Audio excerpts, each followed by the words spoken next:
She's the legend who never fell, the voice that never faded.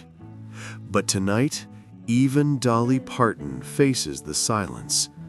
At 78, the queen of country, the woman who gave the world Jolene and I Will Always Love You, now stands in the most fragile moment of her life. Her sister Frida's midnight post shocked fans across the globe. I was up all night praying for my sister Dolly. For more than 60 years, Dolly turned heartbreak into hope, poverty into poetry, pain into purpose. From the hills of Tennessee to the halls of eternity, her story was always about light. But this time, the world fears that light may flicker. And now, at 79, as the Las Vegas lights grow dim and the world holds its breath, we are left wondering, will the voice that once healed millions find its own strength again? Don't look away, because what she's facing now may be her hardest song yet. Before we begin, honor Dolly Parton with a light, a prayer for the woman who gave us her heart in every note and still hasn't stopped giving. Some souls come into this world already bruised, carrying wounds too deep for the innocence of childhood to ever mend. Dolly Rebecca Parton was one of them. Long before doctors' words or headlines of concern ever brushed her name, she had already learned the secret art of survival, not in hospitals, but in the hollows of the Great Smoky Mountains that raised her. Born on January 19, 1946, in Sevier County, Tennessee, her first lullaby was the wind moaning through pine and timber. Her cradle was a one-room cabin crouched between the ridges. No electricity, no running water, just the hush of the mountains and a mother's labored breathing. Her parents were so poor they paid the doctor who delivered her with a sack of cornmeal. That night, as her family would later tell her, the cold pressed through the thin walls like a living thing.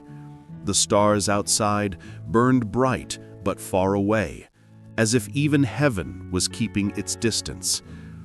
Inside, her mother, Avie Lee, lay beneath a quilt frayed by too many winters, her sweat mixing with the mountain chill.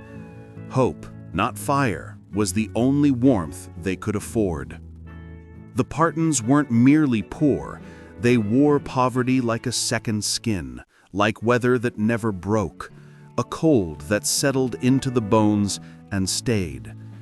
Winters in those mountains stretched long enough to forget spring.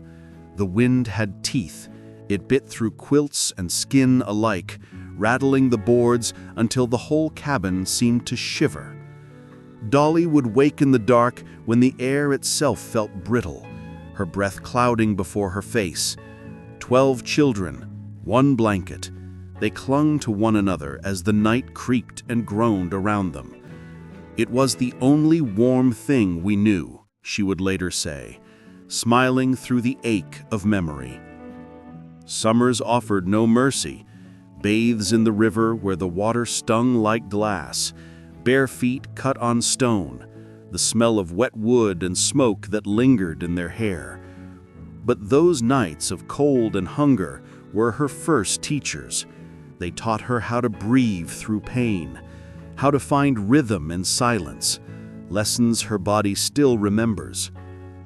Her father, Robert Lee Parton, could not read or write, yet his hands spoke fluent sacrifice. They were cracked and calloused, darkened by work and worry, steady as the mountains. He rose before the light did, his breath already fogging the dawn, working the fields, hauling gravel, doing anything to keep 13 plates from going empty. Her mother, Avie Lee, moved like a hymn, soft, endless, exhausted. 35 years old, 12 children, and still she sewed until her fingers forgot tenderness. She sang while she cooked, her voice thin but determined, weaving stories to keep the darkness at bay. By 6, Dolly had become a caretaker, fetching water from the creek, rocking babies to sleep, stirring beans over the wood stove until the smoke made her eyes sting. She owned no toys, no dolls, no silks, only the truth that love meant labor and that the purest faith was found in endurance. Then came 1955. Dolly was 9 when silence fell heavier than the mountain snow. Her baby brother, Larry, lived for only 4 days. There was no funeral, no headstone, only a patch of earth behind the house where sorrow learned to breathe. Her mother sat in stillness, hands folded like broken wings. Her father's footsteps grew longer, his shoulders heavier. And the little girl who sang to fill the quiet now met a silence that would never answer back. She carried it inside her for life. Later, she would admit that some songs were conversations with the brother she barely met, whispers to a child who had never learned to speak. School brought no refuge. One winter, her mother stitched her a coat from scraps, each patch chosen with love, each color meant as pride. But in class, laughter stung sharper than the wind outside. To the other children, it was rags. To Dolly, it was her mother's heart sewn into cloth. She held her chin high and walked home through the snow, her tears hot against the cold. Years later, that humiliation became redemption in Coat of Many Colors, a song born from the bruise of ridicule, a hymn to dignity and love. Even decades later, she could barely sing it after her mother's passing in 2003, her voice breaking where memories still hurt. By 7, music had already become her shelter, her rebellion, her prayer. She wrote songs before she could spell them, turning hunger into melody, loneliness into lullaby, grief into something that could be held without breaking. She sang to warm herself. She sang to fill the hollow her brother left. She sang so that the darkness would not win. "I didn't write to be famous," she would whisper later. "I wrote to survive." And every bitter winter, every long walk to school, every scrap of fabric stitched by her mother's hands became part of the instrument she carried inside, a voice that could lift pain out of silence and turn it into grace. Long before the rhinestones, long before the applause, that voice was her only shield, born in hunger, tempered by cold, sharpened by loss. It was the song of a child who learned that even when the world gives you nothing, you can still make something beautiful out of it. That same child lives within her still, quiet, unyielding, waiting for the next dawn. Because for Dolly Parton, the music was never just melody, it was survival itself. And every time she sings, even now, somewhere deep inside, that little girl from the Smoky Mountains still hums through the dark, defiant, tender, and unbroken. No one could have imagined that the barefoot girl singing into the winds of Tennessee, her voice echoing through the endless folds of the Great Smoky Mountains, would one day stand beneath the world's brightest lights. Back then, her only audience was the forest itself, the trees, the creek, and the echo of her own faith. Her songs rose like smoke into the hills, soft but unbreakable. By the time Dolly Parton was 10, that fragile little girl carried a voice so pure it could stop strangers in their tracks. In 1956, she began traveling with her uncle, Bill Owens, chasing radio towers and backroom studios like fireflies in the dark. Their car was old, the gas tank half full, but their dreams were overflowing. The suitcases they carried held more songs than clothes. Sandwiches wrapped in wax paper, notebooks blurred by rain, and a hope so heavy it bent the air around them. They slept on borrowed couches, church pews, and sometimes in the back seat of a tired Chevy parked under the Tennessee sky. It was exciting, hungry, and heartbreaking all at once, she would later say. Those were nights when the stars looked close enough to touch, and mornings when they woke with frost on the windows, with nothing but a melody to keep them warm. A childhood both rich in dreams and poor in everything else. When she graduated from Sevier County High School in the spring of 1964, there was no celebration, no music, no bouquet, just silence and resolve. While others posed for photos, she stood alone on a dirt road at sunrise, a cardboard suitcase in one hand and a bus ticket in the other. $20 in her pocket, a promise whispered to herself, "I'll make it or I won't come back at all." The Greyhound rolled away from the mountains that had raised her, and she watched them shrink in the rearview mirror until they became ghosts. Nashville greeted her with a shimmer, neon lights that looked warm from afar but burned cold up close.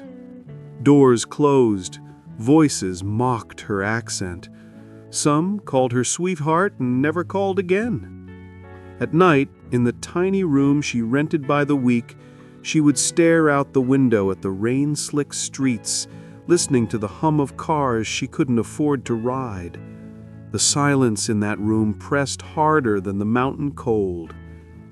"There were nights," she once said softly, "when I sang just to keep from disappearing."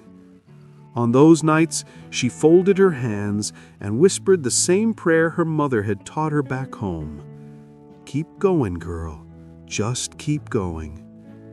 Then came 1965, the miracle that cut both ways.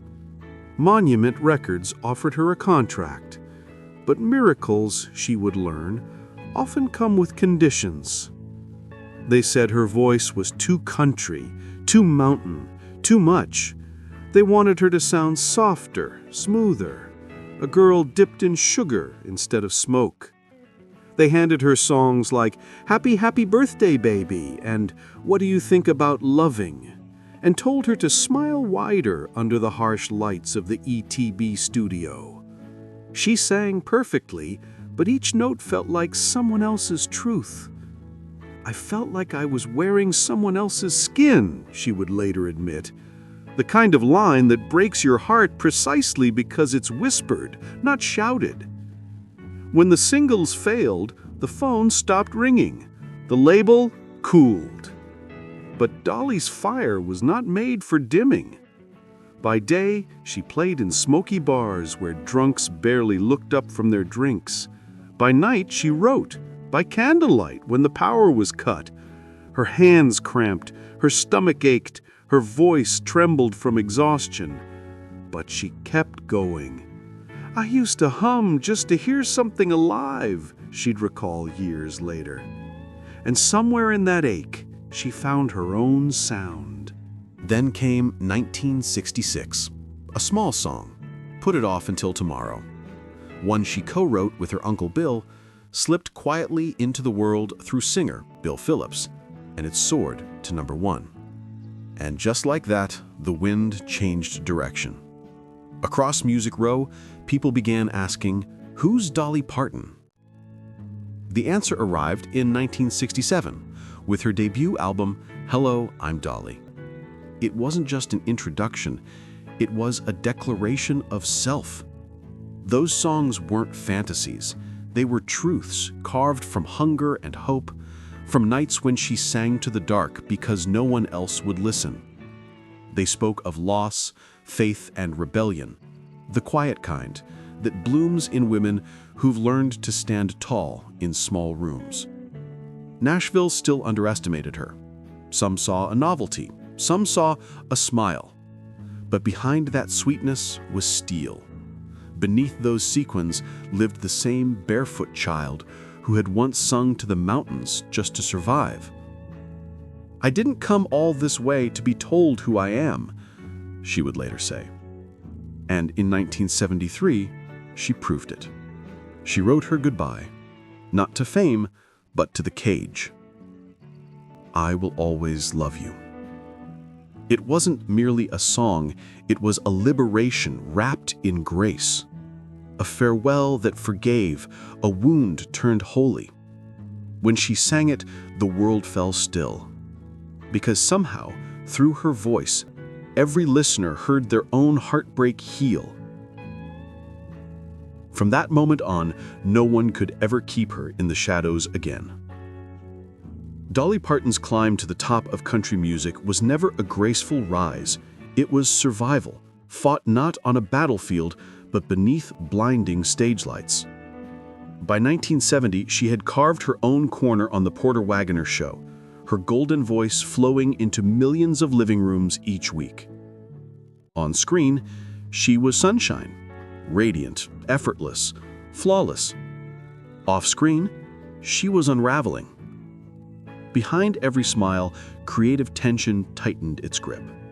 Each time she wrote a song that cut too deep, too true, the room grew colder. "I felt like I was standing in somebody else's shadow," she would later confess. Not with bitterness, but fatigue. Her pen was too honest for an industry that preferred its women soft-spoken and obedient. Porter, both mentor and warden, couldn't see that her pupil had outgrown her cage. She loved him, she respected him, but love could not save her from suffocation. By 1974, the choice she feared most became the one she could no longer avoid. She would walk away from the man who had opened every door and the show that had defined her name. It wasn't a rebellion, it was survival. That farewell wasn't shouted, it was sung. "I will always love you." The words rose like a prayer, a love letter stitched together with pain too tender for anger. "I cried all the way to the top of the charts," she admitted years later. And she meant it. The song didn't just close a chapter, it buried a piece of her heart. When the applause came, it hurt. Because success born from loss feels more like mourning than triumph. Behind the curtain, she stood alone, mascara streaked, chest rising with sobs, whispering to herself, "You did the right thing." But Dolly had already proven her power long before that goodbye. A year earlier, she had released Jolene, a song so hauntingly simple it cut through the noise like a whisper through thunder. Its plea was raw, trembling, and human, a confession turned melody. It wasn't just a hit, she later said, it was a mirror. But mirrors can wound. And Nashville still tried to box her in, a novelty, a duet girl, too pretty to be profound. They didn't see the storm gathering behind that smile. By day, she filmed and performed. By night, she wrote. Alone in motel rooms where exhaustion hung heavy in the air, her hands cramped, ink smeared by sweat or tears, her coffee gone cold. Writing was how I fought my battles. Every melody was a way to breathe. There were nights she fell asleep sitting upright, guitar in her lap, the strings pressed into her skin like scars, proof she'd survived another day. The mid-1970s tested her body and soul like never before. Endless tours, cameras, interviews, radio promos, studio sessions that bled into sunrise. Her voice, once clear as a mountain stream, now rasped under the strain. Her fingers blistered, her back ached from corsets and costumes. She learned how to hide fatigue behind rhinestones, how to turn pain into glitter.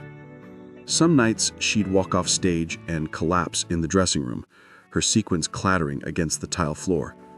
Assistants would lift her and she'd laugh it off. "Guess I sparkled too hard tonight." But when the lights went out, her body trembled from sheer exhaustion. Still, she refused to surrender her story. When others told her to rest, she wrote instead. When they told her to compromise, she doubled down. "I won't be reduced to a formula," she vowed. Even if that defiance cost her sleep, sanity, and health. Then in 1977, the storm broke into sunlight.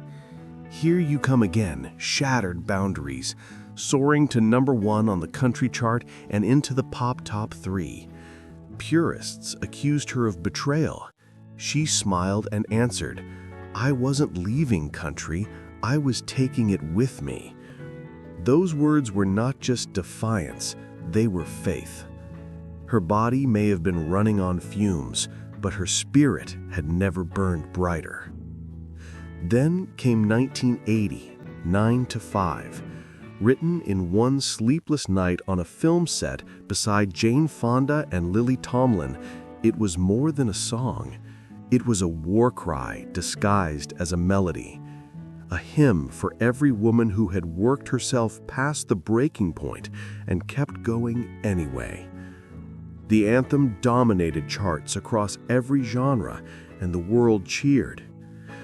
But Dolly was unraveling behind the applause. The schedule was merciless. 12-hour film shoots, studio sessions, red carpets, flights, interviews, performances. She lived on coffee and adrenaline. Some nights, she said softly, I'd look in the mirror and not recognize the girl staring back. The smile was there, the hair, the lashes, but behind the sparkle lived a woman running on painkillers, prayers, and willpower. Yet somehow she kept singing, because for her, music was medicine, the one thing that could still hold her together. The mid-1980s brought a new storm, the kind that doesn't roar, but lingers. Music was shifting. Trends came and went like summer rain. Dolly didn't chase them. She simply stood her ground. Tennessee Homesick Blues, 1984, and Why'd You Come In Here Looking Like That, 1989, proved she could evolve without erasing herself. If I tried to chase trends, I'd just get lost in the crowd, she said. Behind that calm tone was exhaustion, but also acceptance, the wisdom that comes when you've already survived the impossible. By the decade's end, Dolly Parton wasn't just at the summit of her career, she had reshaped the mountain itself. Her voice became one of America's sacred sounds, her pen a living archive of heartbreak, endurance, and grace. The road there was paved with sleepless nights, raw fingertips, loneliness, and doubt. She had burned her body for her art. And yet through it all, her faith remained steady as the Smoky Mountains she once sang to. Deep down, she still carried the barefoot child who learned to sing through the cold. And now, after every triumph and scar, she had become the living proof of her own song, that even pain, when sung with truth, can turn into something holy. Even in the brightest moments of her career, when the spotlights bathed her in gold and the applause roared like an ocean without end, there were nights when Dolly Parton's thoughts slipped far beyond the glitter. Between the thunder of ovations and the low hum of the tour bus rolling through sleeping towns, silence had a way of finding her. In that silence, memories returned, not as nostalgia, but as ghosts. She would close her eyes and find herself back in Locust Ridge, Tennessee, 1955. Back in that weathered cabin where life and loss shared the same small space. The walls, patched with thin boards and prayer, had once echoed with her mother's lullabies and her father's quiet labor. But when her baby brother Larry came into the world and left it just 4 days later, the music stopped. There was no funeral, no gravestone, only a patch of earth behind the house that seemed to breathe with the family's sorrow. Dolly was 9, too young to understand death, yet old enough to feel the weight of it pressing into her bones. In her home, grief was not spoken, it was endured. Her mother's eyes carried what her lips could not say.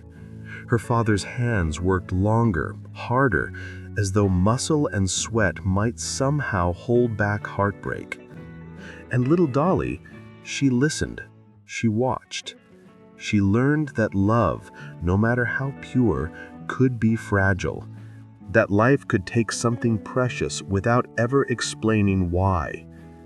As the years passed and her fame reached impossible heights, that childhood ache never left her. It simply changed form. It became the quiet pulse beneath her music, the tremor in her voice that made strangers weep without knowing why. When she sang "I Will Always Love You," a song born from professional farewell, the tenderness came from somewhere far older, somewhere buried deep in that mountain soil where her brother rested. Each note carried an echo of a lullaby she never got to sing, a promise to someone she barely knew, yet never stopped missing. In interviews, she would smile, that familiar, radiant smile, but if you listened closely, her voice softened when she admitted, "I think I've been singing to the people I've lost all my life." That loss, quiet, unspoken, buried under decades of resilience, became the unseen foundation of her art. It was the ache that gave her songs their truth, the compassion that made her voice feel like home to millions.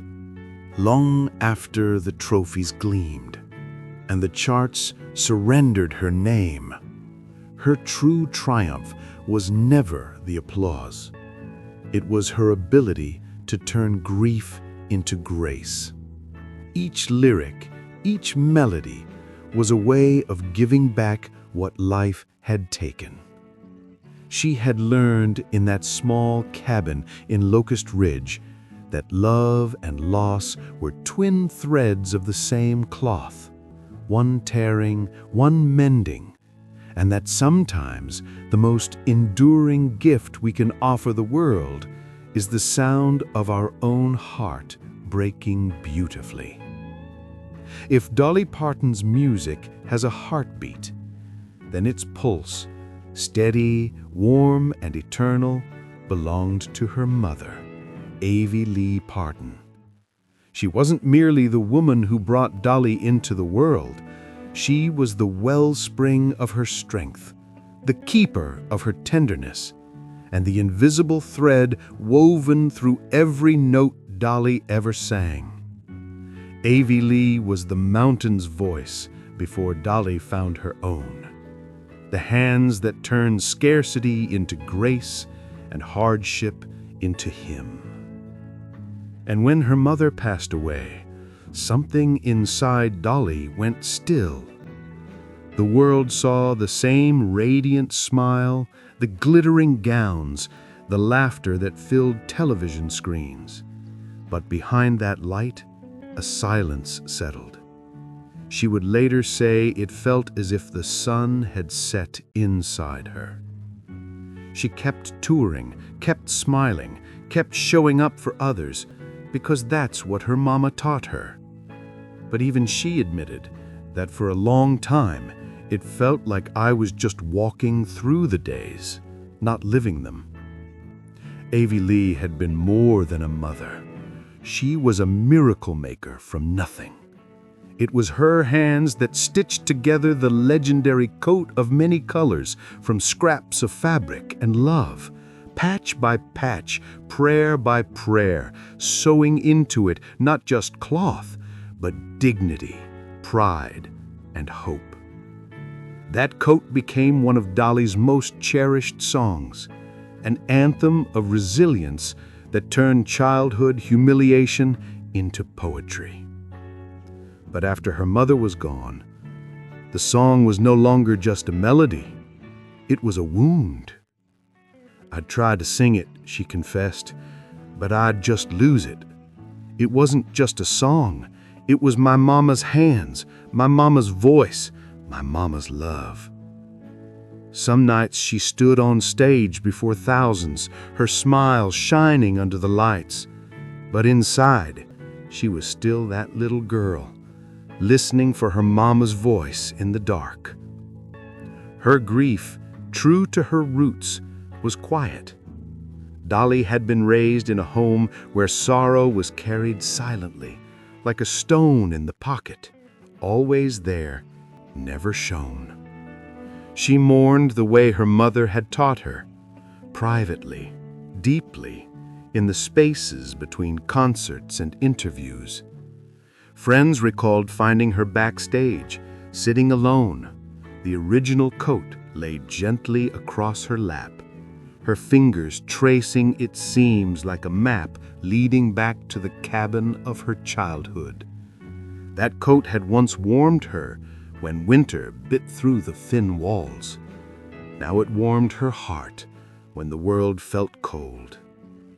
She remembered her mother's laughter echoing through the Smoky Mountain nights, her soft voice singing over the crackle of a wood stove, her gentle words stitching faith into her children. We may not have much, but we have enough if we have love. In time, Dolly began to speak of her mother not with tears, but with reverence. My mama is in every good thing I've ever done, she told audiences, her voice trembling but proud. She told stories of Avie Lee's wisdom.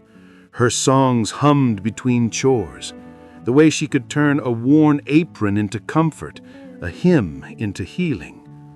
Dolly said she still dreamed of her. And in those dreams, her mama wasn't gone, she was home. When she finally returned to Coat of Many Colors on stage years later, it sounded different.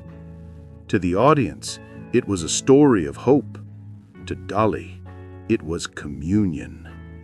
Every word a prayer, every note a memory.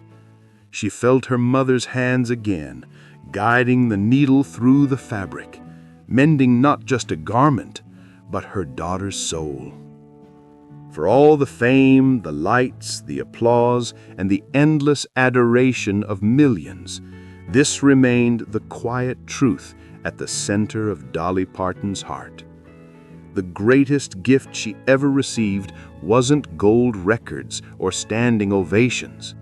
It was the love of a mother who taught her that softness is strength and that kindness is its own kind of courage. And though the woman who gave her that gift is gone, her melody endures, not in charts or trophies, but in every song that reminds the world that love, once given freely, never truly dies. Among all of Dolly Parton's siblings, Floyd Parton was more than just family.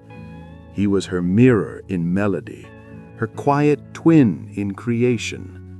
From their earliest days in Locust Ridge, Tennessee, when the world was no bigger than a front porch and the mountains held their songs like secrets, they would sit side by side with a battered guitar and scraps of paper covered with lyrics and dreams, trading lines until words found their perfect home, finishing each other's verses the way only souls born from the same song could. They weren't just brother and sister. They were a duet written by fate. Together, they carried their shared past into melody, their memories stitched into verses the world would one day sing. Songs like Rockin' Years, which soared to #1 in 1991, were born not from ambition, but from understanding and love.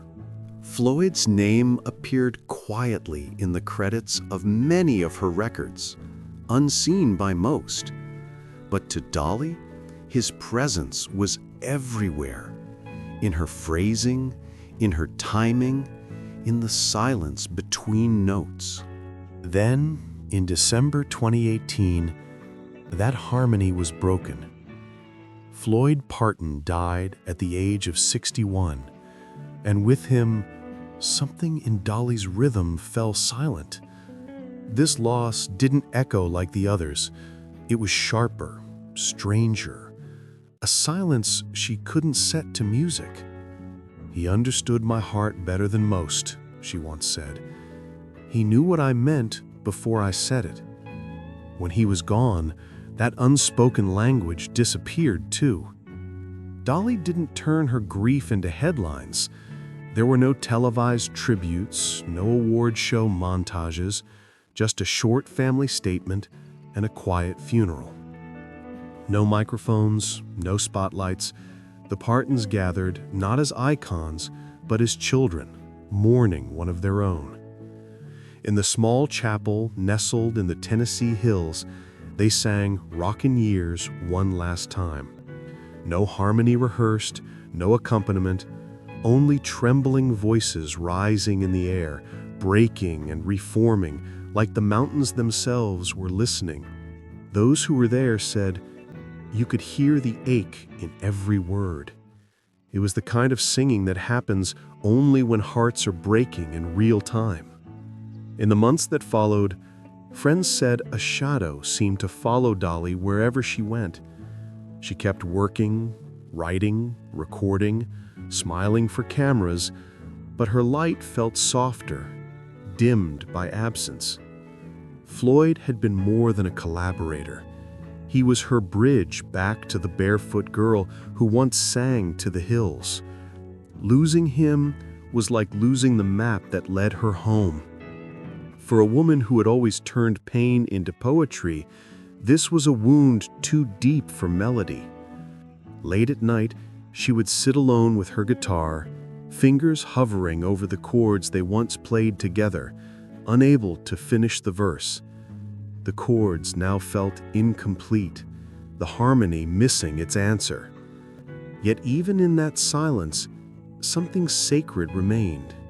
Dolly carried Floyd in every note she sang, not as echo, but as pulse. In those quiet moments on stage, between applause and the next song, her eyes sometimes drifted upward, as if listening for a voice the crowd couldn't hear. Perhaps in those pauses, she still feels him beside her, the brother who once finished her songs, the partner who now waits beyond the melody. And though she still greets the world with her bright smile and golden laugh, somewhere in the shadows of her music lies a verse she will never sing again, but will forever carry in her heart. Some heartbreaks are too raw for melody, too heavy for even the gentlest song to bear. They don't fade. They live quietly in the corners of the soul where memory hardens into ache. For Dolly Parton, the loss of her beloved niece, Tever, was that kind of wound, one that no prayer, no song, no stage could ever soften. 36 years old, an age meant for possibility, when mistakes can still be mended, when hope still finds a way to take root. But Tever's story ended before her song could find its chorus. Her light went out not in the blaze of fame, but in silence, far from the glitter of Dollywood, far from the roar of applause, leaving behind a hollow that no spotlight could ever reach. Later, reports would say it was an overdose, the final act of a long struggle she had fought bravely and often alone. Those who knew Dolly say this loss pierced her deeper than any before because she had seen it coming. The slow unraveling, the quiet cries hidden beneath a smile. Tever had wrestled with shadows that daylight couldn't chase away, custody battles that broke her spirit, the loneliness of trying to be strong for too long, the pain of a heart too tender for this world. And Dolly, the woman who had spent her life healing others through song, now found herself powerless to save one of her own. She didn't just send help, she stepped into the storm herself, heart first. She paid $25,000 from her own pocket for her niece's rehab, not for image, not for praise, but out of pure, desperate love. She hoped that this time, maybe the song would find another verse. "I just wanted her to have another chance," she once whispered, when the grief was still too heavy to hide. But the tide didn't turn. The healing never came.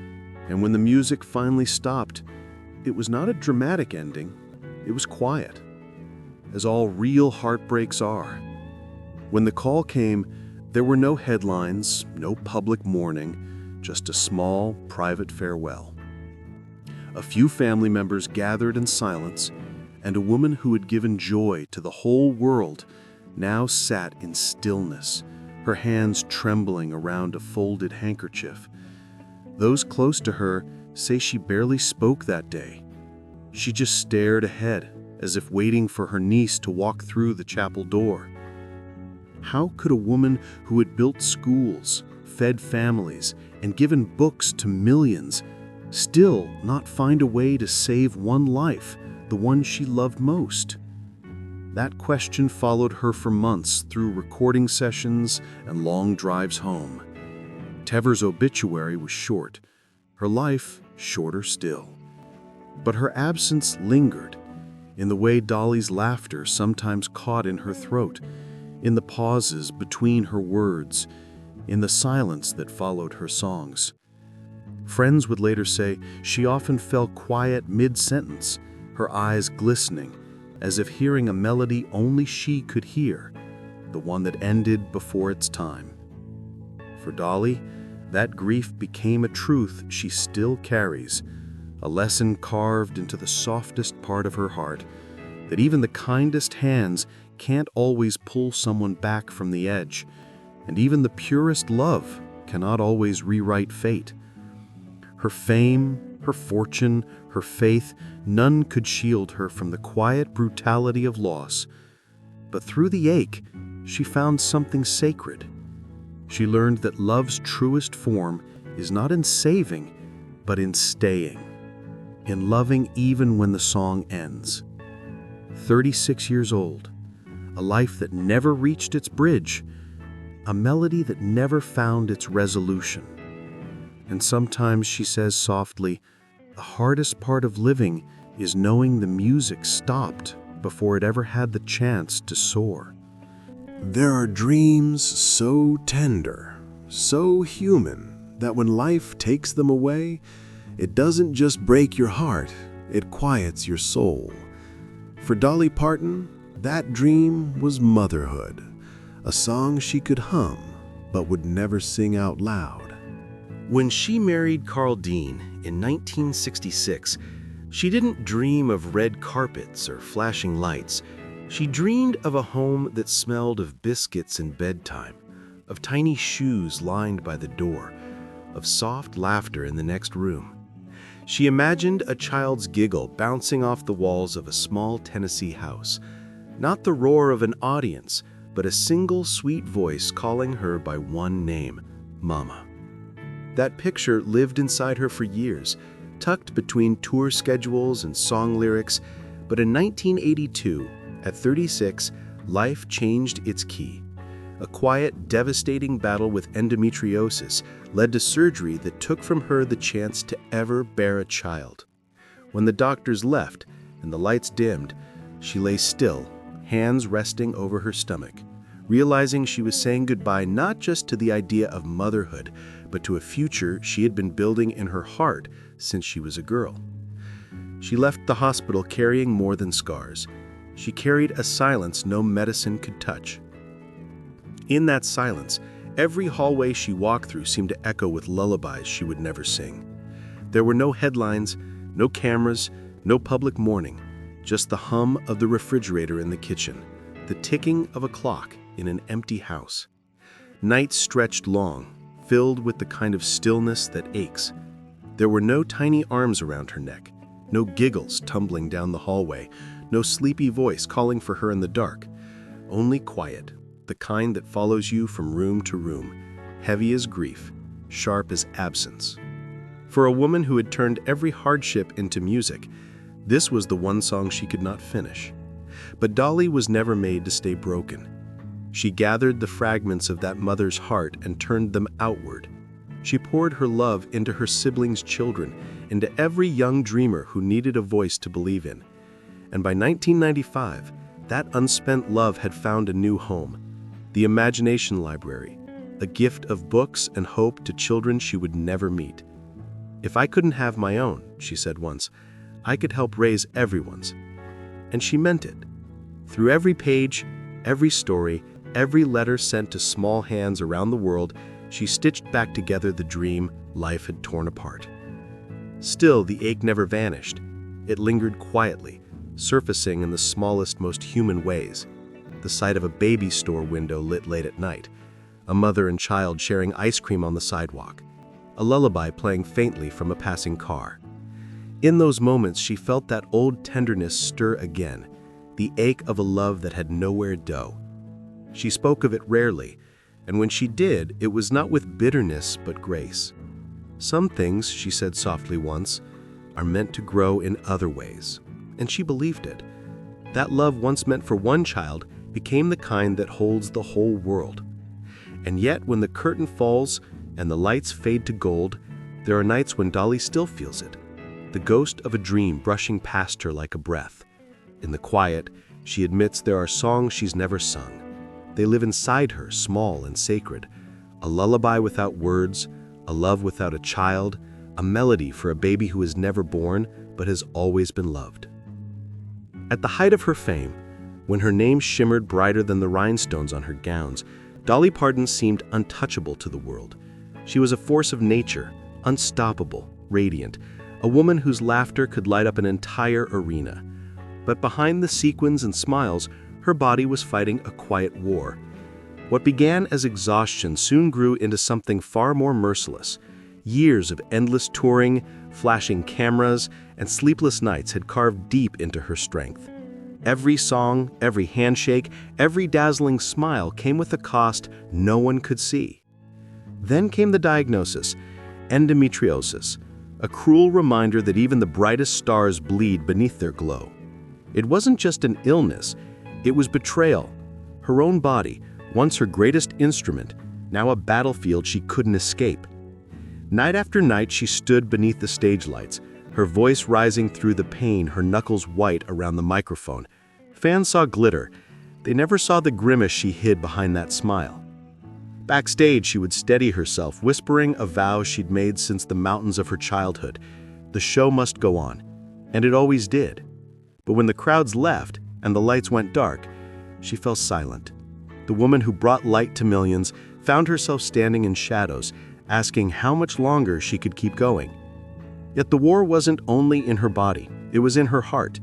She called it an affair of the heart. Not scandal, but a quiet unraveling. Fame's demands, family pressures, and the loneliness of being needed by everyone except herself pressed heavy on her spirit.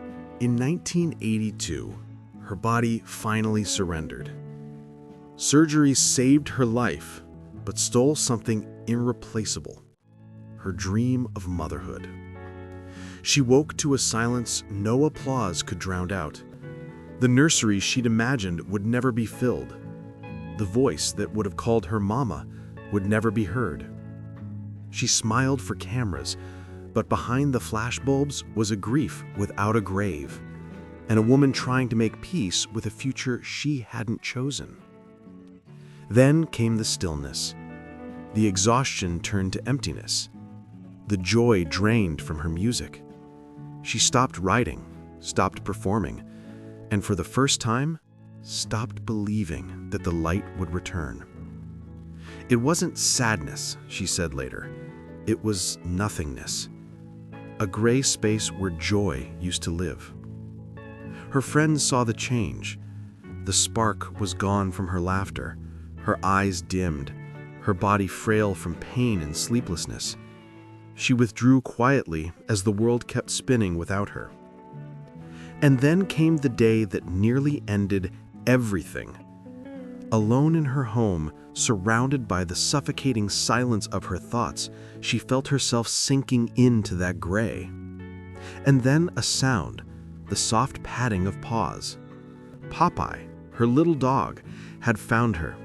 He looked up, eyes wide, asking for nothing but her presence. That tiny heartbeat, that simple, wordless love pulled her back from the edge. She broke down, sobbing, realizing in that moment that she still wanted to stay. She would later say that Popeye saved her life, but in truth, it was her own heart deciding to beat again. The climb back wasn't fast. It wasn't easy, but step by step, she rose.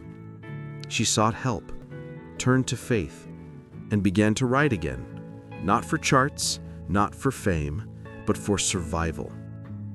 The songs that came out of that darkness carried a light she had never known before. Songs written from the bones of her struggle, the quiet triumph of someone who refused to give up. Looking back, she called that time one of the most humbling of my life. It stripped away the glitter and left her with something pure. The understanding that even legends can fall, but what defines them is how they rise.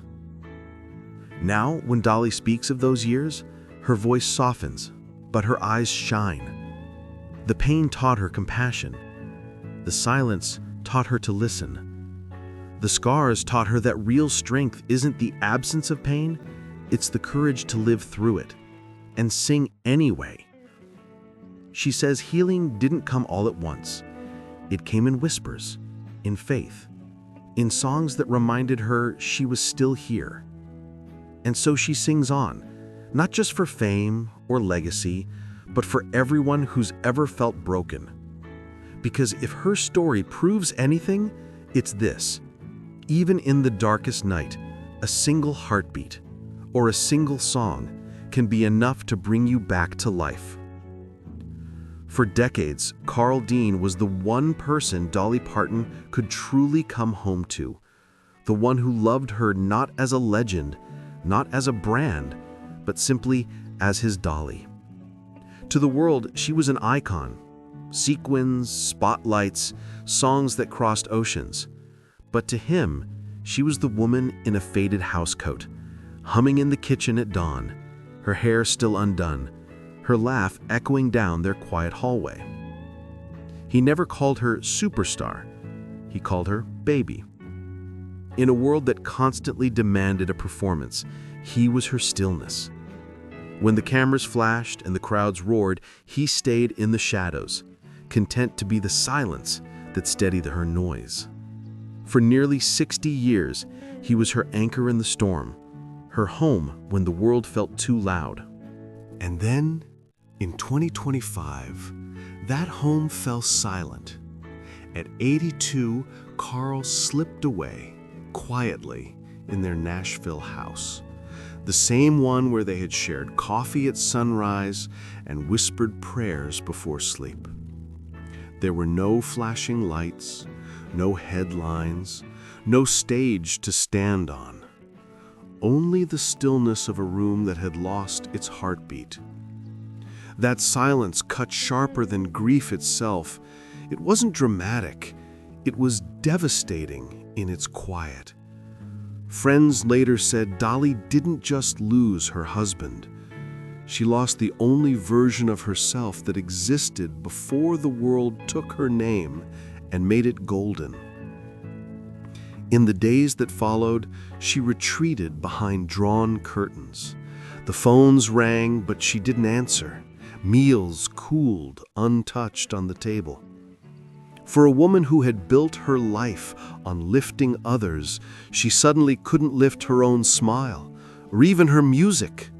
The very thing that had carried her through every other loss betrayed her. She would reach for her guitar, strum a single chord, and feel it vanish, thin as breath, before the sound could form. It felt like even my songs left with him, she would later whisper. When it came time to say goodbye, Dolly refused the world's gaze. She planned the funeral herself, not as a spectacle, but as a love letter. In the small cedar chapel on their property, the same place where Carl used to sit alone in quiet prayer, She filled the room with his favorite wildflowers, the kind he would pick from their land and leave on her kitchen table in a chipped mason jar. Along the altar were photographs no magazine had ever seen, muddy smiles after planting a garden, Christmas mornings in flannel pajamas, the two of them sitting barefoot on the porch swing, hands tangled together like roots. When she finally stood to speak, she didn't turn to the mourners. Her eyes stayed locked on the casket, as if sheer longing could bring him back, just for one more laugh, one more breath. Her voice trembled, not from nerves, but from the weight of holding back a lifetime. She thanked him, not for the years, but for the little things, for protecting her from a world that didn't always care who she really was, for loving her when she wasn't Dolly Parton, and for keeping every secret safe. Then she unfolded a yellowed piece of paper, the letter Carl had written years earlier, to be opened after I'm gone. Her hands shook as she read, "You were always my shining star, but I never needed the world to know, just you." By the time she reached the last line, her voice broke completely.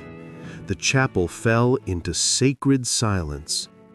Then, as if guided by something greater than herself, she reached for her guitar, the one he had bought her for her first hit, and began to play. The melody was fragile, trembling under the weight of her grief. It was a song no one had ever heard before, one she had written decades earlier just for him.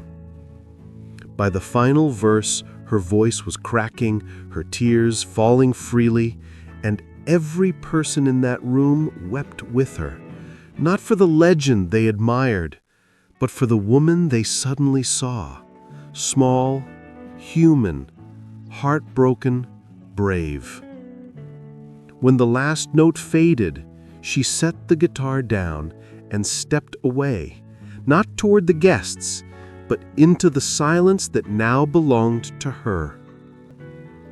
In the weeks that followed, loneliness became a second skin. Every morning she still set 2 cups at the table before remembering there was only one. She caught herself turning to speak, only to find an empty chair. Even the air seemed heavier without his laugh to lift it.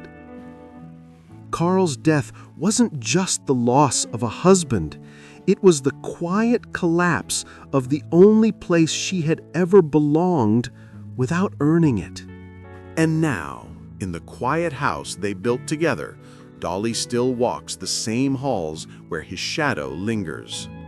Some nights she swears she hears him, the soft rhythm of his footsteps on the old wood floor, the faint brush of his hand as she passes the porch swing they once shared. She still sets 2 cups on the counter each morning, out of instinct, out of love. At night, she whispers "good night" into the dark, not out of habit, but because love that deep doesn't vanish. It lingers, in the air, in the echoes, in the space between heartbeats. "I've written 1,000 love songs," she once said quietly, "but he was the only one that ever truly mattered." Lately, even her body has begun to echo that absence. The woman who once stood unshaken under blinding stage lights now moves a little slower, her voice softer, her breaths shallower. In recent months, her sister asked fans to pray for her, saying Dolly hadn't been feeling her best. She's postponed her Las Vegas shows with doctors urging rest. But rest has never come easy for a heart that has never stopped giving. As she recovers in Nashville, far from the crowds that once roared her name, the rooms of her home seem to hum with both love and longing. There are nights when the pain from her treatments mingles with memories of the man she lost, and she looks toward the empty side of the bed, whispering that same prayer she used to share with him. trusting he still listens from somewhere she can't yet see. Now, the woman who gave the world endless songs of hope and devotion lives with one last verse, a silence so tender it sings louder than any melody she ever wrote. But within that silence, her love for him and for life itself still burns steady. She once said she didn't fear death, only leaving unfinished songs behind. And perhaps that's her truest legacy. Even as her body bends beneath time and illness, her spirit still hums, proof that love, once sung with truth, never dies. It simply changes its key. At 79, Dolly Parton stands at the peak of a life so extraordinary it seems nothing could be missing. Her name is carved into the granite of music history, her songs stitched into the fabric of generations. Fortune, fame, admiration, she holds them all. And yet, in the vast, echoing halls of her Brentwood, Tennessee estate, the home she shared with Carl Dean for nearly 60 years, the loudest thing left is silence. It's not the soft kind, but the kind that presses against your chest until you remember what used to fill it. The mansion remains immaculate. The gardens bloom defiantly. The fountains still hum, and sunlight spills across marble floors as if nothing has changed. But everything has. On the porch where she and Carl once talked until dawn, one rocking chair sways gently in the breeze, while the other stays perfectly still. His boots still wait by the door, polished but untouched. His newspaper sits folded on the armchair that will never warm again. Staff move quietly, family visits with laughter and warmth. But when the cars roll away and the house exhales, the quiet returns. She rises before the sun, not because she must, but because she cannot sleep past the hour when they once shared coffee. In that same kitchen, her hair unpinned, the morning light soft on her face, she brews 2 cups out of habit. One steams gently across from an empty seat. She eats in silence, the clinking of her spoon echoing like a heartbeat she can't quite find. Most mornings, her footsteps lead her down the familiar path to Carl's chapel, a small cedar sanctuary at the edge of their property. The air there smells of wood, candle wax, and prayer. She sits on the first pew, closes her eyes, and hums melodies no one else will ever hear, songs meant for him alone. Sometimes she laughs softly at her own tune. Sometimes her eyes glisten, but she never cries for long. "He hated to see me sad," she once said, "so I try to make the angels smile instead." In those quiet mornings, she isn't a legend, just a woman whispering her love into the stillness, hoping somehow it still reaches him. She has no children of her own, but her love overflows in every direction. In her goddaughter Miley Cyrus, her nieces and nephews, and in millions of children across the world through her imagination library, which has gifted over 200 million books. She still writes, still tends to Dollywood, and still answers letters from fans who tell her that her songs saved their lives. Her catalog, more than 3,000 songs, still earns millions, but she no longer counts by numbers. Carl used to say, "I was richer in heart than in dollars." She once laughed at that, but now she knows he was right. And now, more than ever, that feels true. Her health, once as steady as her stage presence, now carries the weight of time and the quiet dread of what lies ahead. Recently, Dolly herself admitted she's preparing to face a series of medical procedures, saying with the same grace she's always shown, "You just have to keep faith. I've faced storms before." Even so, the sparkle has dimmed just slightly. The cameras that once adored her now revealed traces of fatigue, the faint tremor in her hands, the slower rise of her breath between sentences. The voice that once cut through arenas now softens in tone, tender but tired, like silk beginning to fray at the edges. When she canceled her Las Vegas shows and postponed her long-awaited return to the stage, moving her performances from December 2025 to September 2026, her sister Frida took to social media asking the world to keep Dolly in their prayers. The post spread like wildfire, rippling through millions of hearts that had grown up with her voice. It wasn't just concern, it was collective love, the kind only someone like Dolly could inspire. Dolly smiled through it, as she always does, assuring her fans she'd be just fine, even joking that her next procedures weren't the kind she used to get from her plastic surgeon. But behind the humor was truth. Those closest to her knew she'd been slowing down, resting more, working less, conserving her strength for the next sunrise. She now calls it a season of stillness, a phrase that feels more like poetry than resignation. Yet even in that stillness, she cannot sit idle. Between doctor visits and quiet recovery days, she still drifts toward her private studio, a warm room filled with light, guitars, and old photos of the people she's loved and lost. There, in the hush between heartbeats, she writes melodies that sound like memories, prayers disguised as lullabies. Each note a promise that the music, like her spirit, will never fade.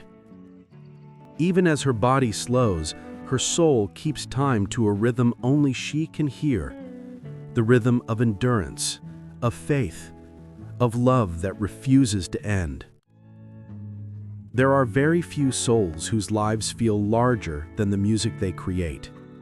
Dolly Parton is one of them. She is not merely a singer, she is a living testament to what the human spirit can endure and what it can give when it chooses love over bitterness, grace over fame, and faith over fear. From that one-room cabin in the Smoky Mountains to the grandest stages on earth, her story has never been about success. It has always been about survival. Every lyric she's ever written carries the fingerprints of pain, perseverance, and prayer. She turned struggle into symphony and heartache into hymn. And now, as she enters one of the most delicate chapters of her journey, her slowing steps, her postponed shows, her sister Frida's midnight plea for prayers, the world holds its breath once again for the woman who taught it how to keep going. It's rare to see someone who has given so much, now learning, perhaps for the first time, to rest. Yet even in this stillness, Dolly continues to give. Her words remain gentle, her humor unbroken, her heart as generous as ever. When asked about her upcoming medical procedures, she smiled and said, "Honey, I've been through worse. The Lord's got me." That is the faith that built her. The same faith that can turn pain into purpose and silence into song. For nearly 80 years, Dolly's voice has been the heartbeat of compassion. A voice that comforts the lonely, lifts the weary, and reminds the world that love can survive anything. She turned poverty into poetry, loss into legacy, and heartbreak into hope. When she sings, it isn't just melody, it's memory. When she smiles, it isn't performance, it's forgiveness. And when she stumbles, it isn't weakness, it's grace in motion. Her story reminds us that beauty isn't in perfection, but in persistence, in the light that keeps shining through the cracks. As she faces this new season, may we hold her in the same light she has always shone upon us. Let us send her not pity, but power, not fear, but faith. Let our prayers rise for her health, her healing, and her peace. For the hands that once played through pain, for the heart that never stopped loving. May the same God who carried her through the mountains now hold her gently through the valley. So tonight, wherever you are, if her songs have ever mended something in you, if Coat of Many Colors made you feel seen, or I Will Always Love You helped you say goodbye, take a moment. Whisper her name. Say a prayer. Leave your love in the comments below. Because legends don't just belong to history, they belong to hearts. And perhaps the truest way to honor Dolly Parton is not simply to celebrate her songs, but to live the way she has always sung, with kindness that asks for nothing in return, love that endures every storm, and courage that keeps shining even when the lights go dim. For the world may one day grow quiet, but her song, her spirit, will never fade. Because some voices, once heard, echo forever.